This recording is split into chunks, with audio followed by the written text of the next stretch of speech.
Grande Alberini. Obrigado, Gilson. Então vou marcar. Te mando o WhatsApp e a gente combina. Grande Ronaldo Santos Costa. Salve, salve. Fala, mestre, tudo bom? Estou batendo um papo com o Gilson Bonato aqui. Estou convidando ele. Se imagine que ele acabou de aceitar participar de uma live. Vai ser a primeira live do Gilson Bonato na história. Né? Essa é imperdível. Estou convidando ele para a gente falar do primeiro curso de pós-graduação que ele coordenou. Eu achei que era em 99, mas ele me lembrou aqui, 1998, na PUC Paraná. Foi o primeiro curso de pós-graduação em penal e processo penal. O Gilson coordenou. Foi um baita curso e eu fui aluno, colega de vários delegados, promotores, advogados. Roberto Brzezinski, que era quintonista nessa época e fez o curso conosco. Foi uma turma muito legal. O Gilson que coordenou tudo isso. Até hoje o Gilson é especialista nessas coordenações de cursos. E eu estou mencionando muito o Gilson aqui porque o Gilson é sócio do Ronaldo, que é o nosso especialíssimo convidado de hoje, que não foi fácil para quem está aí chegando trazer o Ronaldo. Não achem que o Ronaldo estava lá à disposição, esperando e tal, e querendo. Não, foi a laço. E o Ronaldo tem um fã-clube no mundo real e tem um fã-clube no mundo virtual. Nunca antes na história das lives, que já passaram de um ano, tivemos tanta repercussão pré-live, com Tenho muitos amigos, mano. Tenho muitos amigos. O pessoal adora você, Ronaldo. E aí a gente vai falar hoje sobre a advocacia criminal corporativa, que é um nicho que o Ronaldo, e está aqui a Andrelise, tua parceira aí de escritório, já batendo palma, e esse é o tema que o Ronaldo atua. Ele tem uma forte atuação na advocacia criminal corporativa, então a gente vai justamente tratar desse tema. E dando as boas-vindas para o Ronaldo, eu quero que você se apresente, Ronaldo. Quero que você nos conte um pouco da tua trajetória, uma trajetória bonita, uma trajetória muito interessante. Já tem gente aqui falando do Coda Bar também. Então faz a tua apresentação aí. Marlos, é um prazer imenso estar aqui, tá? Ao contrário do que você falou, não foi nada difícil me fazer aparecer. O que faltava era o convite, né? Na verdade, eu estava com o Marlos numa dessas últimas sextas-feiras, aí no escritório de um grande amigo em comum, e talvez porque já era happy hour, né? Talvez o estado de ânimo já não fosse o normal, ele acabou me convidando e eu aceitei. O prazer é imenso, sei que estou aqui muito mais pela amizade, pelo coleguismo, pela parceria, do que porventura pudesse acrescentar ou trazer algo aqui sobre o tema ou qualquer outro, até considerando todos que por aqui já passaram. Tá? É uma felicidade imensa, sou muito grato pela oportunidade. Antes de me apresentar... Não seja tão humilde que não é nada disso. Né? Você está aqui por mérito e obra tua e você tem muito a acrescentar com toda essa tua experiência profissional nessa área. E aí você vai me contar justamente disso, dessa tua experiência. Tá bem.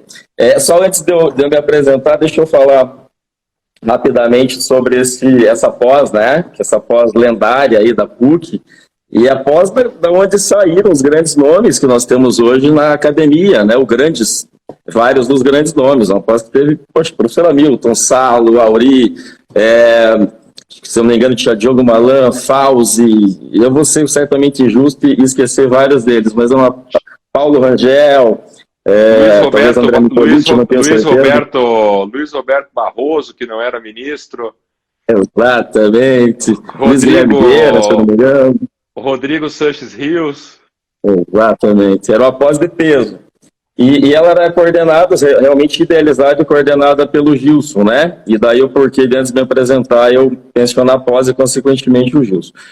O Gilson é meu amigo há 13 anos, meu irmão, meu sócio de escritório.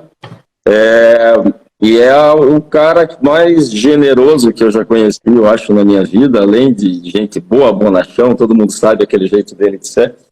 E se eu estou aqui participando dessa live aqui com vocês, falando dessa trajetória, né, que não é uma trajetória tal qual como você fala, embora eu me orgulhe dela, grande parte disso eu devo indiscutivelmente ao Gilson. Acho que devo muito pelo pouco que hoje sou.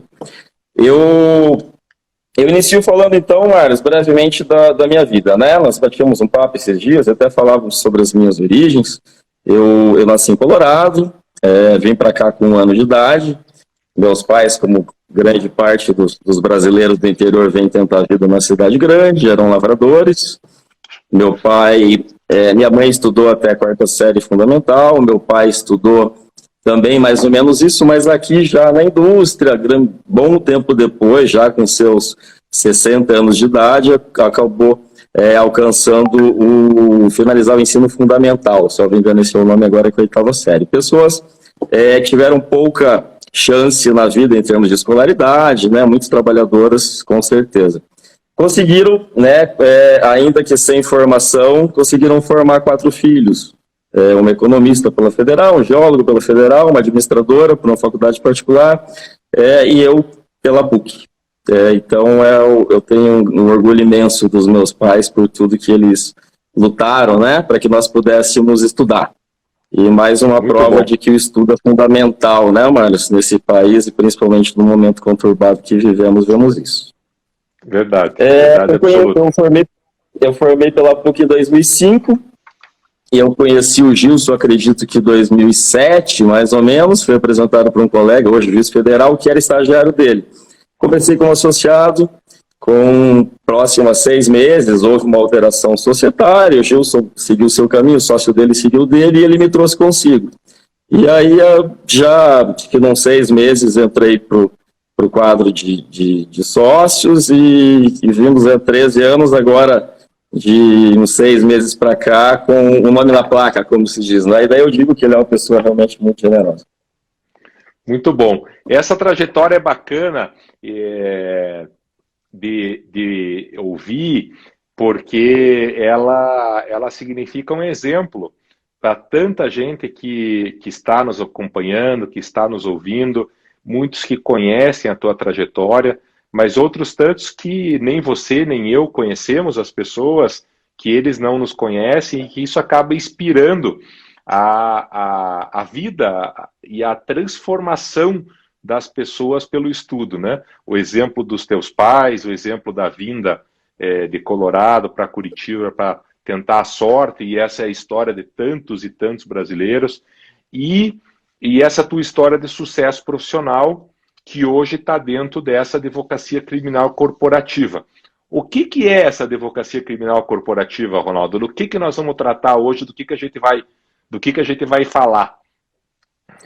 Vamos lá, Marlos. Acho que ao invés de definições, né, eu vou citar talvez exemplos. Porque quando se fala em advocacia criminal corporativa, as pessoas geralmente imaginam que você vai atuar, ou melhor dizendo, questionam, mas como assim advocacia criminal corporativa? Porque a empresa não responde criminalmente, né? Salvo, Sim. como nós sabemos, a exceção dos crimes ambientais.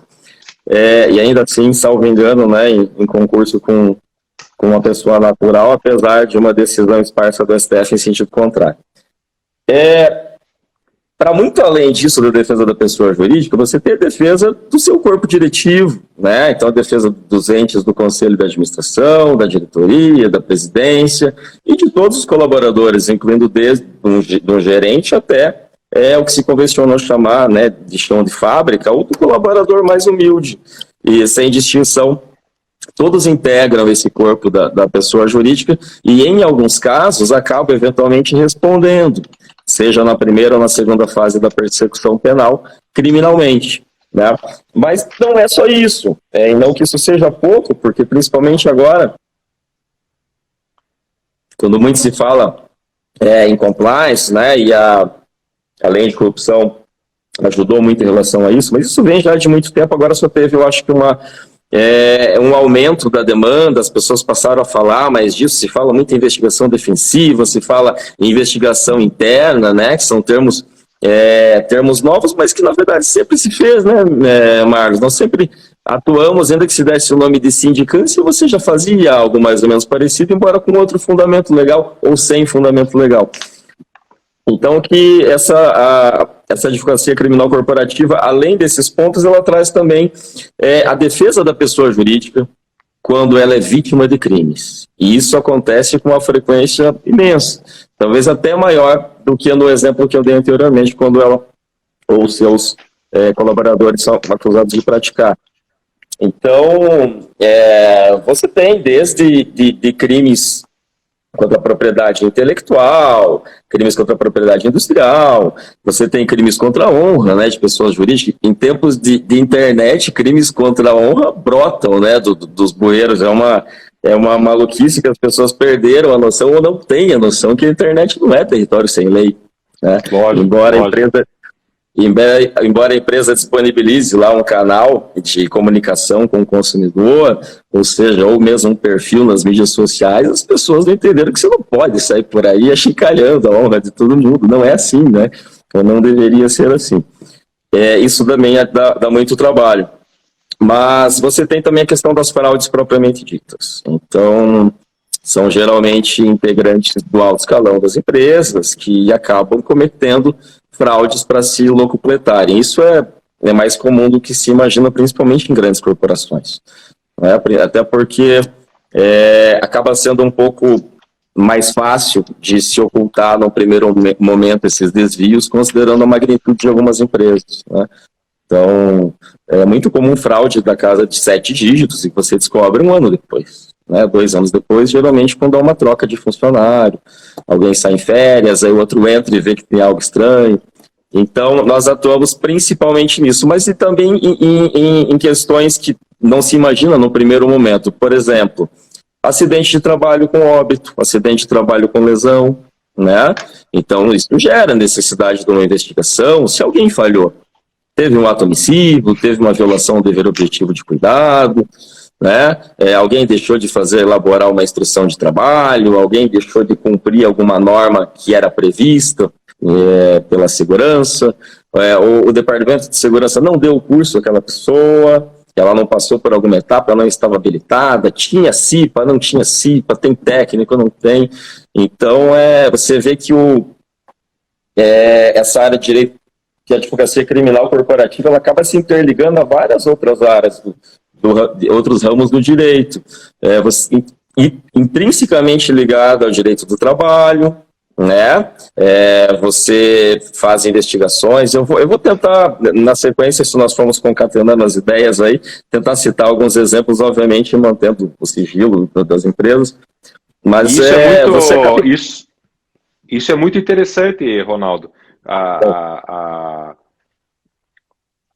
A questão da advocacia criminal corporativa não ser apenas a defesa da pessoa jurídica, que é a defesa tradicional do direito penal das pessoas físicas. Então, a advocacia criminal corporativa não é só a defesa das pessoas jurídicas. Temos que lembrar aí que pós-Constituição de 88, o artigo 175 e também o 225 da Constituição autorizam a responsabilidade penal da pessoa jurídica, muito especialmente em crimes ambientais, e isso já está bastante utilizado. Mas o Ronaldo está trazendo um dado interessante. Não é só quando a pessoa jurídica comete crime ou os seus dirigentes cometem crimes, mas também naquelas hipóteses em que ela é vítima ou naquelas hipóteses em que tem que se analisar, como, por exemplo, esse exemplo é bacana, de um funcionário sofrer um acidente de trabalho, não usando equipamento de proteção, e vai se verificar se a empresa forneceu equipamento de proteção, vai se verificar se ela deu o curso. Então, isso é muito interessante, e esses exemplos todos que você está dando são bem bacanas. Quero avisar todo mundo que está nos acompanhando que o chat aqui está aberto para quem quiser mandar as perguntas e debater comigo e com o Ronaldo. É muito interessante. Todas as perguntas ficam gravadas depois no YouTube do escritório Arnes de Oliveira e Andreasa. Fica tudo gravado com as perguntas e fica gravado aqui no IGTV a nossa live fica disponível para quem está gostando, dá uma curtida, manda um aviãozinho aí para o pessoal compartilhando a live e curte também o @Ronaldo Santos Costa, que é o Insta do Ronaldo. E aí, Ronaldo, isso está fervilhando de coisa, pelo que você está dizendo. O mercado está em alta nesse momento da advocacia criminal corporativa. Eu diria, Marlos, que talvez, posso estar enganado, mas acho que sempre existiu, acredito que essa demanda, e talvez estivesse um pouco reprimida, talvez reprimida mesmo pela ausência de conhecimento, quiçá dos próprios integrantes dos jurídicos internos, de que o advogado criminal, ele muitas vezes e quase sempre é indispensável em uma análise interna de uma ocorrência não conforme.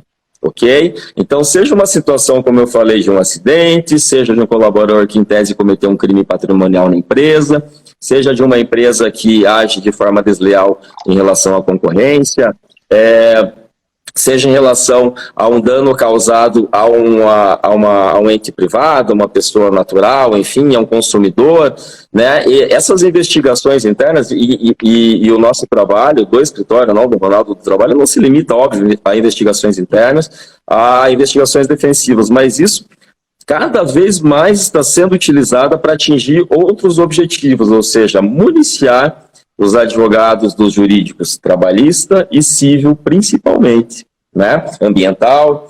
Então, você acaba tendo uma interseção muito grande, e não é apenas o corpo civil, o corpo trabalhista que vai te auxiliar em uma defesa criminal em juízo, não. Você muitas vezes produz um inquérito, atua no inquérito de forma bem atuante, bem ativa, né? E o artigo 14 lá do CPP permite que a vítima, pelo menos, requerer, né? Muitas vezes a autoridade policial não acolhe, mas deve ser ter o Ministério Público, tem o juiz e faz o que é necessário, junta laudo, contrata assistente técnico, faz a própria investigação defensiva, junta, enfim, para que você possa municiar muitas vezes o trabalhista. Em várias das empresas para as quais advogamos, sempre que há uma demissão por justa causa, se faz uma investigação interna para poder auxiliar o advogado no contencioso trabalhista. E isso se tornou para que ele possa efetivamente justificar, por assim dizer, embasar a justa causa, é isso? Exatamente. Porque a reversão da justa causa gera consequências péssimas, né, deletérias para a empresa. Você imagina, com a morosidade que nós temos na justiça, você reverte a justa causa 5 anos depois, olha só, né, quanto isso representa patrimonialmente. E aí há entendimentos que não se deve mandar reintegrar, porque já não tem mais, entre aspas, clima para a pessoa voltar, não tem mais aquela vaga, manda pagar em dobro. Então, olha só, né, o que isso representa. Inclusive, em termos financeiros, é muito mais barato, né, muito menos oneroso contratar um advogado para fazer esse trabalho. Citando rapidamente um caso aqui, só para exemplificar. Isso é bem interessante, o pessoal gosta desses exemplos. Vamos tratar dos exemplos. Que bom. Que bom. Um caso da região metropolitana, uma grande empresa mesmo, da área de higiene íntima, enfim, a maior, inclusive, no seu segmento no mundo. Tem uma planta imensa, enfim. E houve a contratação de uma empresa terceirizada para fazer um determinado trabalho. Não vou entrar muito em detalhe para não ser indiscreto. Mas se foram fazer um trabalho em um determinado barracão, e acabaram sofrendo um acidente, tá, com alta tensão. E aí, óbvio, né, já sabíamos que viria a reclamatória, muito embora fossem terceiros, teria aquela discussão da solidariedade, enfim. E fizemos essa investigação interna muito minuciosa, ouvimos todo mundo que tinha que ouvir, captação de câmera, sabe? Foi um trabalho realmente bem bacana, inclusive com o uso de alguma tecnologia. E chegamos à conclusão que esses dois terceiros estavam no setor da empresa que eles não deveriam estar e não poderiam estar. Ou seja, não estavam a serviço da empresa, embora devessem estar.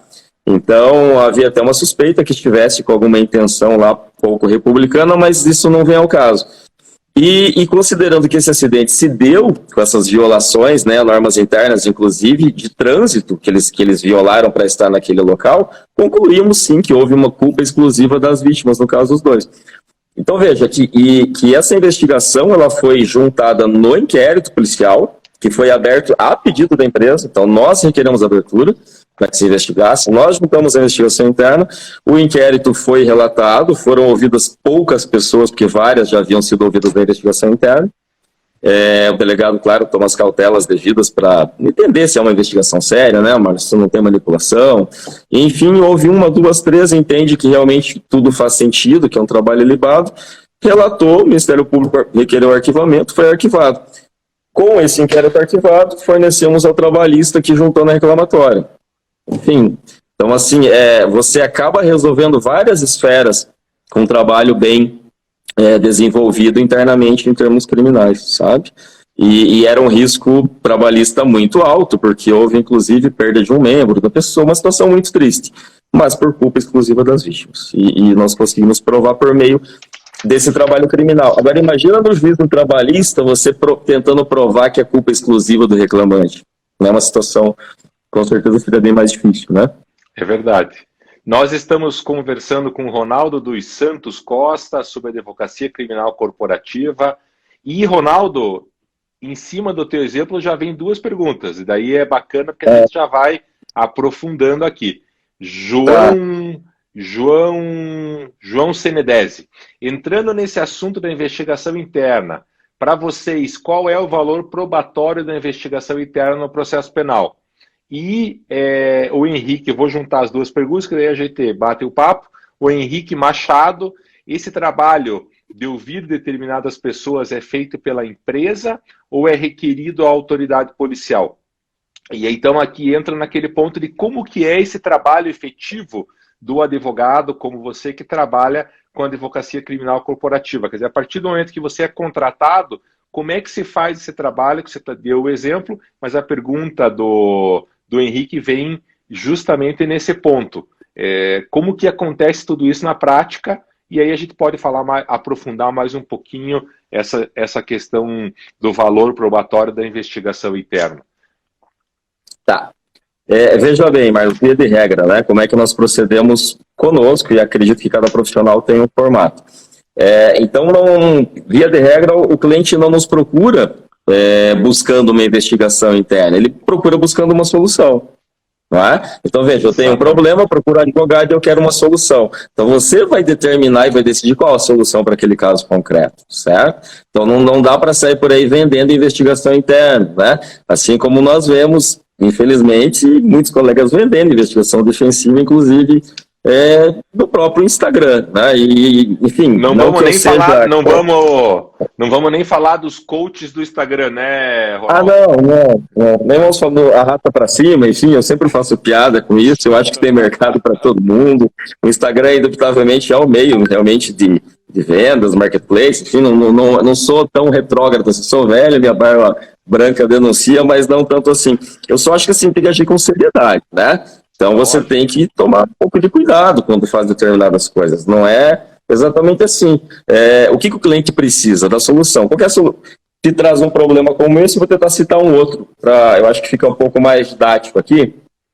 Eu procurei anotar uns 5 ou 6 e selecionar alguns para conversarmos aqui. Enquanto você localiza os 5, 6 pontos, o Giovernilo... Eu sempre digo pro pessoal, arroba aqui, que eu vou lendo o nome como ele está aqui. Então, o Giovernilo, ele está dizendo, e é uma centena de pessoas que está aqui pelo mesmo motivo, que eles vieram pelo coaching do Coach Naldo.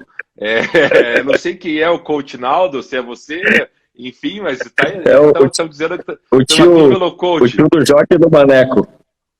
Quem veio, o tio do Joque do Maneco. Quem veio pelo coach, faz um Pix, né? Faz um Pix aí pro Ronaldo e para mim. Quantas parcelas, Ronaldo? 120 parcelas de R$10? Se for no cartão de crédito, não garantia, não tem problema. Olha só, Marcos, por exemplo, deixa eu te dar um exemplo bem bacana aqui. Uma outra empresa, e também grande. Quando eu falo do tamanho da empresa, não é por qualquer outro motivo, senão para demonstrar realmente as peculiaridades do caso concreto. Então, uma empresa que tem filiais em vários países, e daqui a pouco vocês vão entender a relevância. Esse é um caso que eu tenho, inclusive, em andamento, então vou procurar também ser o mais discreto possível. Alguém, e aí vem a questão do compliance, etc., né? A empresa tem alguns canais, né, de ouvidoria, e começou a receber, tá, denúncias, entre aspas, né, claro, não no sentido técnico, e de que havia algumas irregularidades muito sérias no processo produtivo. Ah, seríssimas, e isso não parava com muita frequência, notava-se que era a mesma pessoa, embora os canais sejam anônimos, né? E aí, como a empresa entendeu que aquilo não tinha muita relevância, porque não procedia, eram acusações levianas e mendazes, a pessoa começou a enviar e-mails, só que não eram e-mails dela, né? Criou e-mails fantasiosos e começou a enviar. E não satisfeita, começou a subir, né? Então você vai para o presidente do Brasil, da América Latina, chegou no presidente global da empresa, e aí as pessoas ficaram assustadas. Porque tem uma coisa que eu sempre digo, Marcos, que você não deve bater palma para maluco dançar, né? As pessoas querem atenção. Mas nesse caso não tinha como, ele já tinha chamado a atenção de todo mundo, então o problema já estava criado. E a empresa nos procurou e procurando exatamente uma solução. Qual a solução? Você tem que identificar a pessoa. Como é que se identifica? Tá? Uma pessoa que, ou as pessoas, alguém que está fazendo isso, é um concorrente, é um colaborador, é um ex-colaborador, enfim, é um maluco, né? Você tem que tentar entender e descobrir quem é. E como é que você faz? Aí você procura no cyber e no cyber informa para você, olha, a pandemia aqui é só questão urgente mesmo.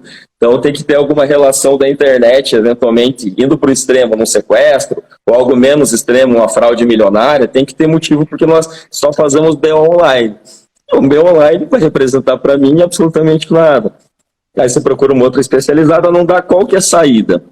A saída que nós, né, temos ao problema. Mais uma vez, uma investigação interna, tá? Toque de caixa, realmente, com as cautelas necessárias, mas numa velocidade ímpar. E ouvimos todas as pessoas daquele setor, eram muitas pessoas, pedimos que nos fornecessem todos os e-mails, enfim. Finalizada a investigação, se entendeu que de fato não havia, né? Qualquer indício de que aquelas denúncias eram verdadeiras. Tá, e agora, o que eu faço? Agora eu satisfaço a necessidade do meu cliente interno, que é entregar isso para o presidente e mostrar que pronto, o processo produtivo está ok, né? Então, não tem um problema aqui, Fabril. Mas não resolve, porque o maluco continua mandando mensagens. E daí? Como é que você faz para obstar? Você não sabe quem é, não dá para pedir sequer uma tutela inibitória, seja no civil, no trabalhista. E aí, qual a saída jurídica que nós demos? A roupagem, né? Como nós sabemos que a pessoa jurídica possui honra objetiva, embora não possua subjetiva, ou seja, ela pode ser vítima de difamação, embora não possa ser de injúria, e pode de calúnia apenas se a imputação falsa for de crime ambiental, só para colocar todos na mesma página. E aí nós entendemos que a saída seria uma queixa-crime, mas contra quem? Então, se você não consegue instaurar inquérito, TC também não dá, você não sabe quem é. Embora o prazo decadencial se esgote em 6 meses, você tem que ter um autor. A saída foi a propositura de uma cautelar preparatória, né, de produção antecipada de provas, requerendo afastamento do sigilo. Não dos canais internos, porque se você quebra o sigilo do canal interno, você quebra todo o sistema de compliance, né? Então, acho que isso é uma regra de ouro que não tem como se violar, ao menos não vislumbro como. Mas você tem os e-mails, porque os e-mails são externos. Então, a saída foi requerer judicialmente, com uma cautelar, porque nós teríamos legitimidade, porque a ação penal futura seria privada, e para buscar a quebra dos IPs. A partir da quebra dos IPs, aí sim, né, a tomar alguma medida, seja no âmbito civil, trabalhista, entender quem seria, e até mesmo criminal, pelos crimes aí que se amoldassem. Então, você vê assim, olha só, né, o leque de trabalho que você tem, num caso aparentemente simples, mas que não tem solução prevista, ao menos na prática, pelas vias convencionais. Então você vai bater as portas do delegado, ele vai falar, Ronaldo, pelo amor de Deus, eu estou cheio de casos de estupro, homicídio, sequestro, tráfico, você vai falar que tem um cara mandando e-mail para a empresa falando mal dela? Né? E a resposta geralmente vem assim, e aí vem a figura do advogado criminal. Né? É isso mesmo, você tem toda a razão. E aí feita essa investigação interna, por assim dizer, isso é levado ao delegado. Isso, aí na verdade isso é levado ao conhecimento do delegado, acho que entra na pergunta do colega. Isso. Qual o valor probatório? Veja, nós vamos, deixa eu falar aqui em doutrina, enfim, mas vamos na prática. O que acontece na prática? Hoje é prática. A investigação interna ela não é isenta. Entendeu? Eu acho que a gente tem que quebrar esse dogma que ela é isenta. Não é isenta, porque você, assim como a investigação defensiva, você vai produzir as provas que servem a você. Claro, quando está se tratando de algo relacionado ao programa de integridade, algo muito específico, eu falo numa outra situação. Mas em casos como esse nosso, eu quero atingir um objetivo específico, eu quero identificar uma pessoa. Eu vou produzir as provas de forma leal para identificar essa pessoa. É evidente que ninguém vai direcionar depoimento, ninguém vai peitar testemunhas, etc., mas você vai produzir as provas que te levam a atingir aquele objetivo. Não é uma investigação feita pelo Ministério Público que tem o objetivo de atingir a verdade, né? É uma outra situação. Então, quando se leva isso ao conhecimento do delegado, eu vejo com naturalidade o fato dele receber com uma certa cautela, um pé atrás, né? E como eu falei no exemplo anterior, que ele recebe, houve 1, 2, 3 testemunhas-chave. Quando ele entende que tudo aquilo procede e que o depoimento que você fez constar da investigação ficou rigorosamente igual àquele que ele tomou sem a presença do advogado, porque eu nunca fico presente na delegacia exatamente para tentar dar a maior liberdade possível, né, aos colaboradores que são ouvidos nesse tipo de situação. Ele percebe que aquilo realmente é sério. E quando é sério, ele que já não tem tempo para investigar, e como eu falei, que está cheio de homicídios, ele acolhe tudo aquilo como entre aspas, prova emprestada, e grosso modo, uma prova emprestada, digamos assim, e ele fundamenta, e vai depender, claro, do valor probatório que o Ministério Público e o juiz vão dar. Não tive até hoje casos de rejeição, tá? Desse tipo de prova por juiz, por promotor, embora não tenha tido, digamos assim, isso levado a feitos judiciais por meio de alguma banca muito combativa que venha questionar a legitimidade. Terei agora um caso que daqui a pouco eu conto, e inclusive o escritório de amigos nossos que estão do outro lado, e eu sei que vão querer puxar meu tapete em relação à prova. Mas, como eu disse, se for tudo realmente produzido com áreas de legalidade, não vejo como não ser utilizado. Porque o que é o inquérito, né, Marlias? O inquérito é um meio de produção de prova que você necessariamente tem que reproduzir em juízo. Então, na verdade, esse inquérito, a diferença é que o inquérito é feito pelo advogado e não pelo ente público, não é feito por alguém que tem fé pública, digamos assim, mas você não vai sair por aí intimando as pessoas para ir no teu escritório, né? Não vai sair conduzindo as pessoas, como eu já vi advogados falando sobre investigação defensiva, maluquice, que é claro que não tem sentido. Mas você tem que ir me cortando, porque eu falo demais, senão a gente não termina nunca aqui. Não, tá muito bom, e eu quero, guarda esse exemplo, você tá com um exemplo na ponta da língua, guarda esse exemplo, eu vou voltar nele. Para quem está chegando agora, eu estou com o Ronaldo dos Santos Costa, Advocacia Criminal Corporativa. O patrocínio hoje não é do Codabar, o patrocínio hoje é do Distinto Cavaleiro. Está conosco o José Renato Sela, nosso comandante do Distinto Cavaleiro. Assim que nós sairmos da bandeira laranja, faremos uma live lá no Distinto Cavaleiro, comemorativa, e o Zé Renato vai sangrar um barril de chopp para nós lá por conta do Distinto Cavaleiro e a comemoração das nossas lives. Quem quiser saber por que não é patrocínio do Codabar, tem que perguntar para o Ronaldo. Aí o Ronaldo não quis abrir os caraminguá, e aí nós ficamos com o patrocínio do Distinto Cavaleiro. Nós estamos aqui, Ronaldo, com o pessoal te aplaudindo de pé. A Ana Guedes de Castro, grande Ana, dizendo que é muito fã, o Caio Mateus dizendo que é muito fã, o Vitor Pacheco dizendo que está muito legal.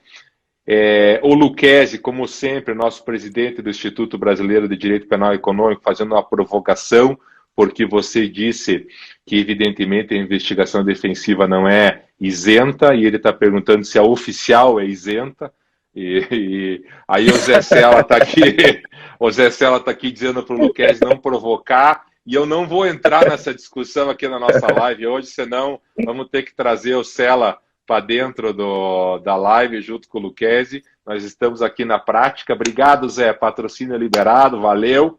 Nós vamos no distinto, com certeza. E junto com o teu segundo exemplo, Ronaldo, eu vou entrar um pouquinho na questão do compliance, que o Giovenilo manda aqui para nós. E a pergunta dele, como todas, e o chat está aberto, vão mandando as perguntas, pessoal. Ele quer saber a opinião quanto a toda essa situação em pequenas empresas, mesmo as empresas individuais, enfim, porque, na opinião dele, há um obstáculo em incutir conceitos como compliance nessas empresas. E ele imagina que o mesmo se aplique à advocacia criminal corporativa. Então, você está com um exemplo engatilhado, e acho que depois ou antes a gente pode falar um pouquinho das pequenas empresas e como que você enxerga isso na tua prática cotidiana. Tá. Um abraço para o professor José Renato, o meu professor de teoria geral, introdução ao estudo do direito e acho que direito tributário. Mas isso já se vão aí uns 18 a 19 anos, faz um tempinho aí. Assim que as coisas variarem, o Zé te deu aula com 15 anos, então. Não duvido, porque ele é um cara genial, como todos sabem aqui.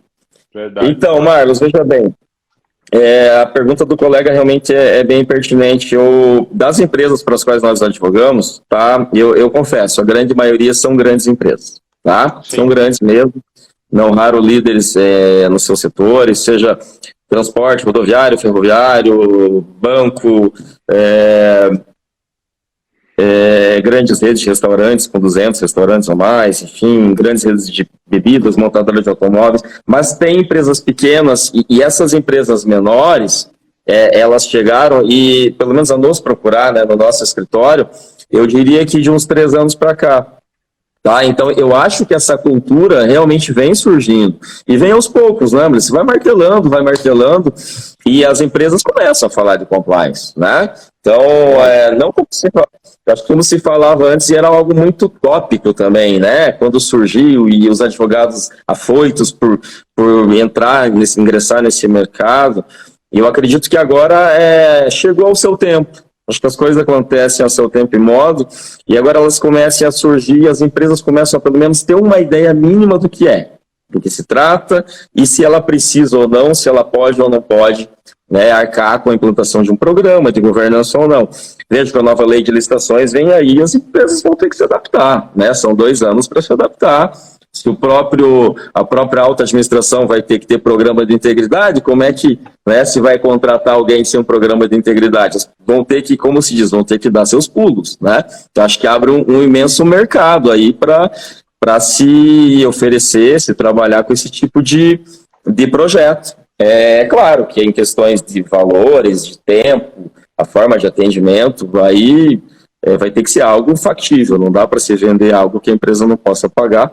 Mas aí é outro ponto, né, que os escritórios de advocacia, pelo menos eu vejo, como empresas. Então a empresa tem que entender o tempo que vai despender e como se diz no mercado propriamente dito, você trabalha num outro patamar de volume, né, e no volume você, obviamente, faz uma proposta compatível com o que o cliente pode pagar. Eu menos penso que é isso. Né? E eu tô super de acordo com você, lembrando que o compliance se aplica a todas as empresas de qualquer porte, inclusive as pequenas, inclusive as públicas, e o Ronaldo tocou num ponto fundamental, que é o nosso bate-papo prático hoje. Aí falta grana para contratar os advogados para atuarem nessas empresas pequenas, mas o fato que elas precisarão estar em compliance, precisarão estar em integridade, senão não vão sobreviver ao mercado. Cada lei nova que surge com uma obrigação de você estar em compliance. Redução de multas para quem está em compliance, acordos para quem está em compliance. E isso vai da grande empresa até as menores empresas. E elas vão precisar disponibilizar, porque compliance não é só um ponto jurídico, mas o compliance está dentro de todas as áreas se interligam no compliance, a empresa vai ter que disponibilizar dentro do seu crescimento uma estrutura de compliance. Vejam que isso é muito mais simples do que a palavra em inglês parece, né, parece querer. Vejam que há 100 anos atrás, quando determinada imobiliária foi fundada, o dono da imobiliária colocou lá um livro em cima da mesa e falou: a nossa conduta, o nosso código de ética, a nossa forma de atuação é esta aqui, ela está no livro. E o livro tinha lá 3 ou 4 pontos de como a empresa agia na questão ética. Isso é compliance, isso é ter um manual. Hoje nós burilamos tudo isso, trabalhamos com palavras bonitas, etc., mas o fato é que essa norma, essa diretriz da empresa já era um compliance, e isso vale para todas as empresas. O Douglas está perguntando aqui, Ronaldo, a questão da leniência.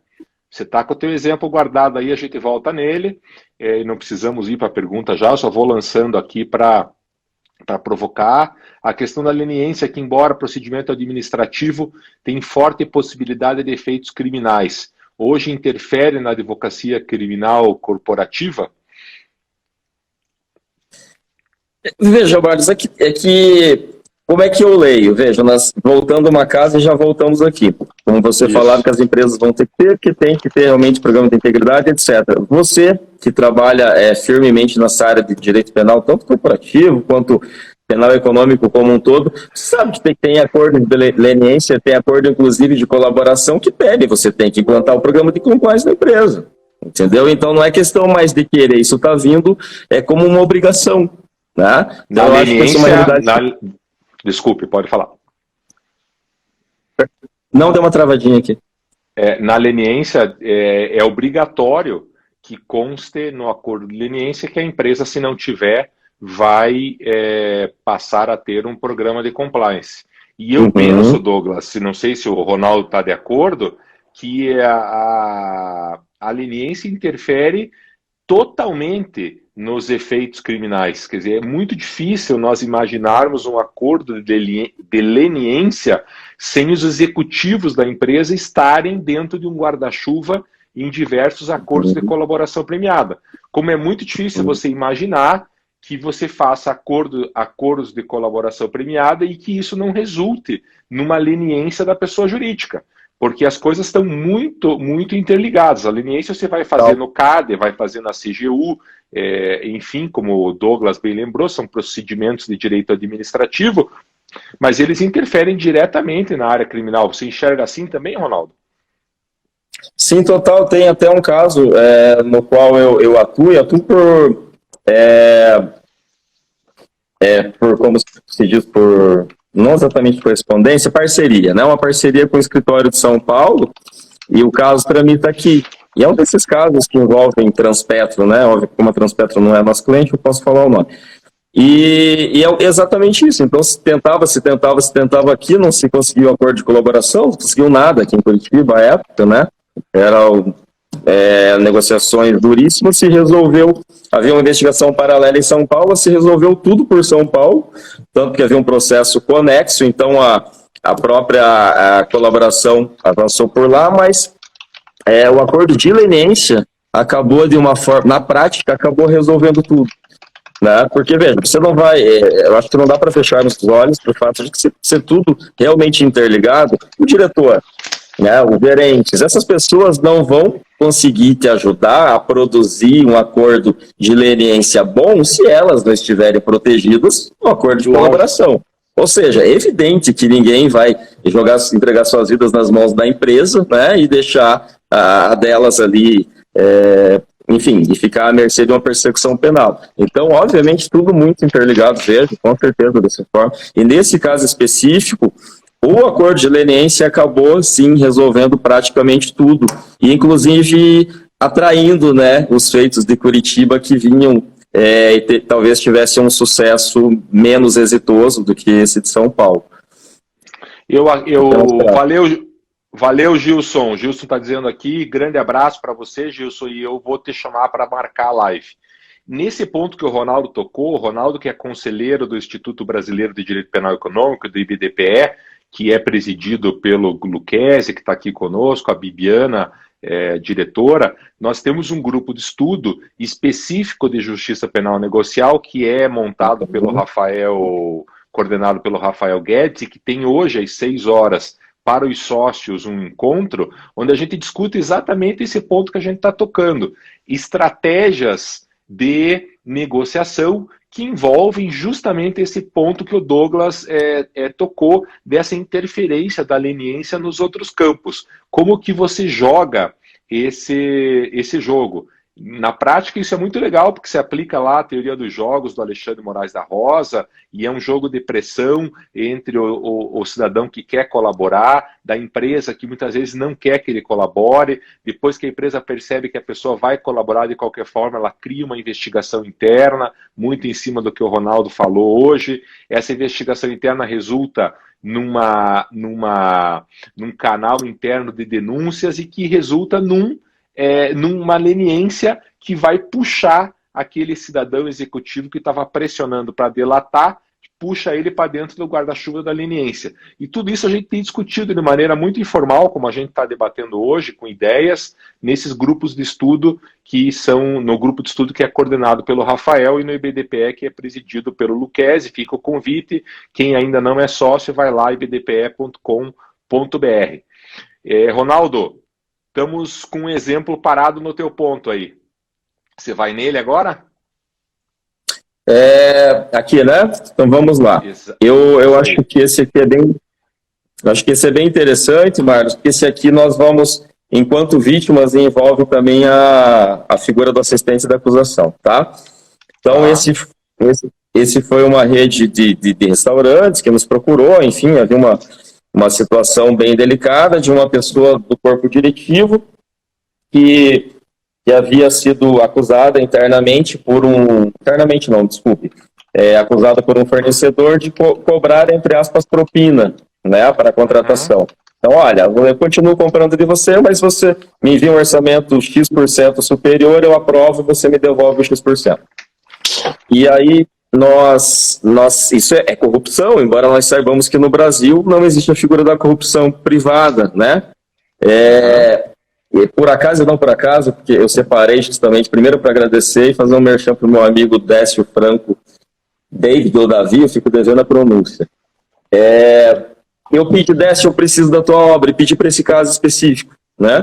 Porque é corrupção, mas não tem a tipificação no direito brasileiro, embora tenha em outros estados estrangeiros, e aí você tem que dar uma roupagem jurídica. O que é, Marles, essa figura? E daí você tem que tentar entender, né? Ele exigiu, se exigiu, pode ser eventualmente uma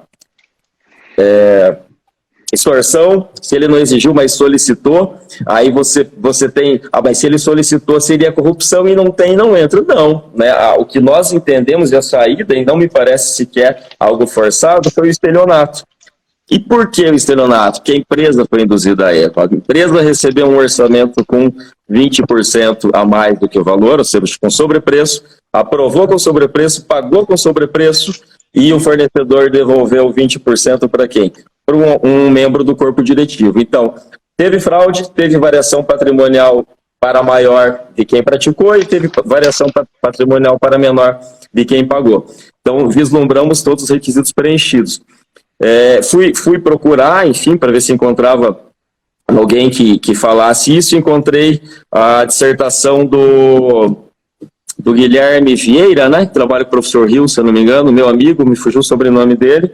A dissertação Guilherme Vieira, grande advogado criminal, e ele chegava nessa solução também, e foi o que nós fizemos. Buscamos essa pessoa, fizemos ata notarial. Ele havia utilizado o WhatsApp para levar esse conhecimento da empresa, ata notarial, notícia crime. Nesse caso nem fizemos investigação interna, que estava tudo muito claro, acho que era desnecessário, e havia uma agilidade muito grande em virtude do status dessa pessoa na empresa. Notícia crime, chegou no delegado, e daí ele, e agora, né, vocês chegaram em um estelionato, pena de 1 a 5, era um valor de 20, 30 mil, não era algo assim significativo para a gravidade da infração. E aí eu falei, não, nós temos que buscar, então, ao menos identificar outros fornecedores, que se fazia com esse, deveria fazer com outros também. E qual que é a saída? Você vai chamar lá 600 fornecedores, né? E era mais ou menos o número de fornecedores que existia. Fica algo fora de sentido. Qual foi a saída que nós tivemos, que acabou sendo exitosa? Nem sempre é, mas dessa vez foi bastante exitosa. Nós pedimos a quebra do sigilo bancário dele. Por quê? Né? Porque, veja, esse comprovante a pessoa havia enviado para uma conta bancária dele. Então, se vamos pegar a quebra do sigilo e qualquer tipo de depósito superior aí a valor X, nós vamos identificar quem é o autor e vai numa planilha, busca ver se é fornecedor. Cara, foi pego bastante coisa. Então, pegamos vários fornecedores e valor da casa de 7 dígitos, uma loucura. Então, a partir daí, chamou todo mundo para ser ouvido, indiciou quem tinha que indiciar, denunciou quem tinha que denunciar.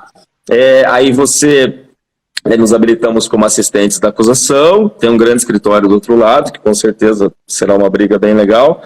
E vem a outra figura que eu não havia mencionado, até por um lapso, que é das cautelares patrimoniais, né?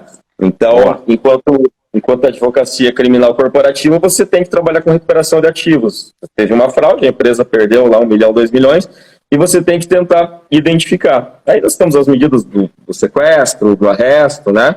Que nós conhecemos lá do CPP, para buscar patrimônio em nome do autor, e geralmente não encontra, aí vai para esposa, filhos, pai, mãe, né, irmãos, outras PJs, e dá um grande trabalho, mas é exatamente esse grande trabalho que atrai a necessidade do advogado nesse tipo de situação.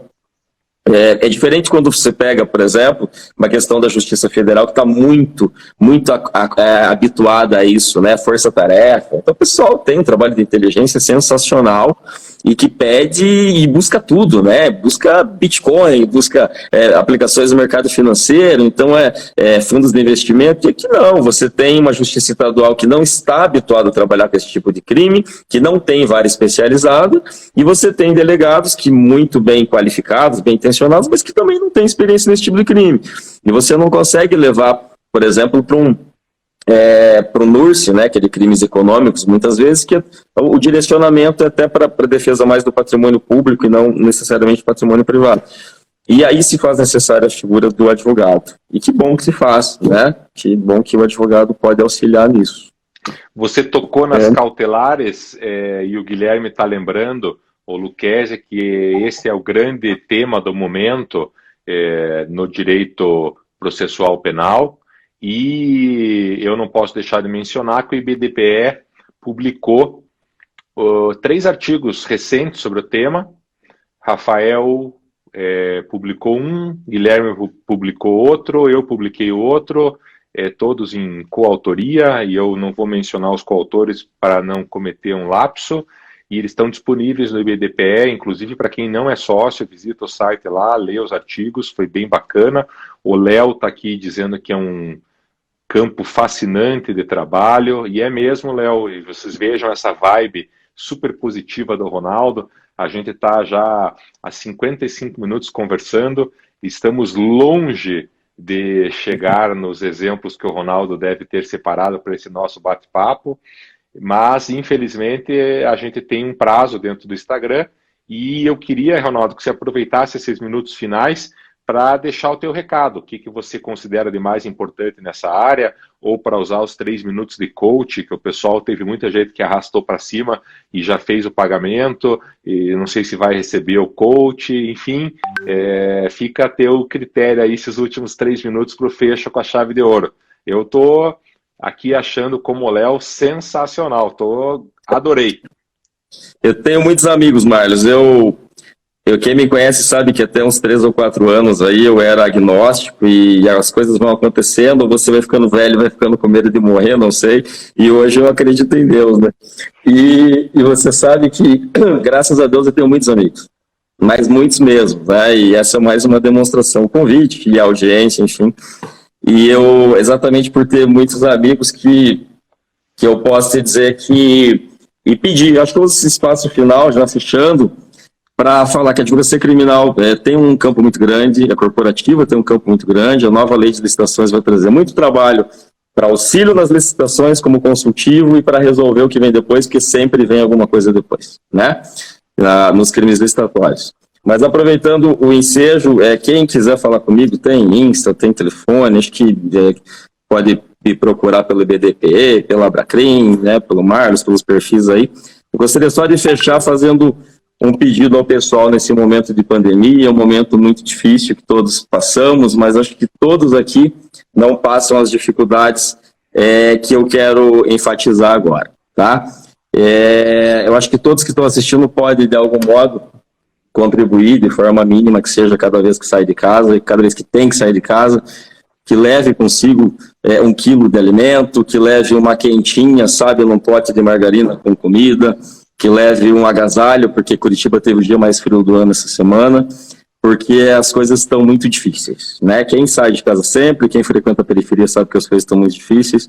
Então eu uso esse espaço final para fazer um pedido de que nós sejamos amigos, não só entre nós, mas amigos daqueles também que nós não conhecemos, mas que precisam de um pouco de nós, tá? Eu acho que o momento é de empatia, coragem, como diz o Marlos, mas também de empatia. É o meu pedido final para vocês.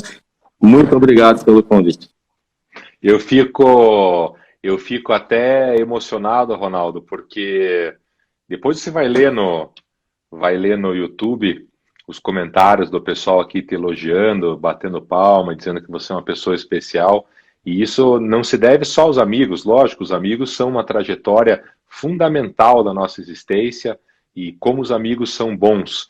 Mas aplauso, mesmo do amigo, ele só vem quando as pessoas reconhecem, como as pessoas reconhecem em você um grande profissional, uma pessoa do bem. Esse pedido final do Ronaldo, eu me irmano totalmente nesse pedido. O momento é dramático, as pessoas estão literalmente morrendo de fome, nessa última semana, morrendo de frio.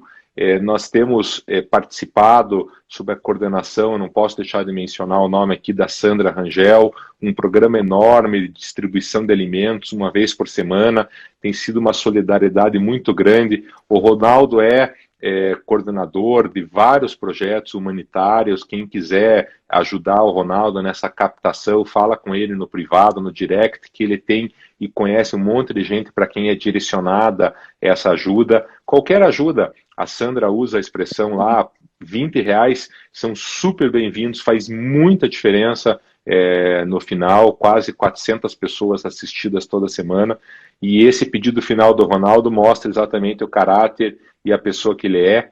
Quero te dizer, Ronaldo, que foi um prazer te receber, prazer enorme, e na quarta que vem nós estaremos com o Felipe, do advogado do Espírito Santo, falando sobre direito de cinema. Sempre às quartas, às 5 horas, nós estamos aqui na live, fica gravado no IGTV, curtam e compartilhem lá no @Ronaldo dos Santos Costa, também aqui no meu IGTV, e muito especialmente deem uma corrida lá no canal do YouTube do Arnes de Oliveira Andreasa, curtam, compartilhem, façam sua inscrição, tudo isso ajuda a gente a manter esses programas de forma totalmente gratuita e que tem um diálogo grande com a comunidade jurídica.